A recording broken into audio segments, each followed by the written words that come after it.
DPDC बैठकीत शासनाने मका व कापूस खरेदी करावी। त्याचबरोबर शेतकऱ्यांच्या प्रश्नांवर बोलताना खासदार डॉक्टर कल्याण काळे यांना पालकमंत्र्यांनी रोखल्याने किसान काँग्रेस ही आक्रमक झाली। आज दुपारी किसान काँग्रेसच्या पदाधिकाऱ्यांनी जिल्हाधिकारी कार्यालयासमोर पालकमंत्र्यांच्या वृत्तीचा निषेध घोषणाबाजीने केला।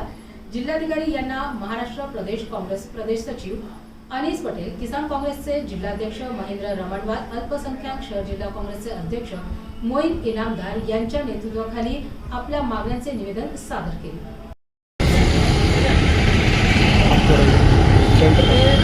जरा घोषणा देता करो। काँग्रेस पक्षाचा जय, काँग्रेस पक्षाचा जय असो, काँग्रेस पक्षाचा जय असो, काँग्रेस पक्षाचा जय असो, शेतकऱ्याच्या मालाला हमी भाव न देणाऱ्या सरकारचा जय असो, शेतकऱ्याच्या मालाला हमी भाव न देणाऱ्या सरकारचा जय असो।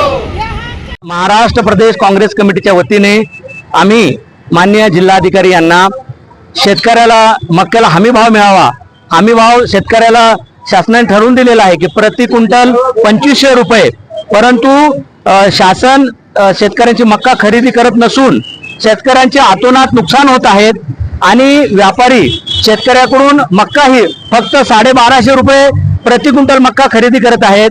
आपल्या जिल्ह्यातील छत्रपती संभाजीनगर जिल्ह्यातील शेतकरी आत्महत्या करण्याचा प्रयत्न करत आहेत।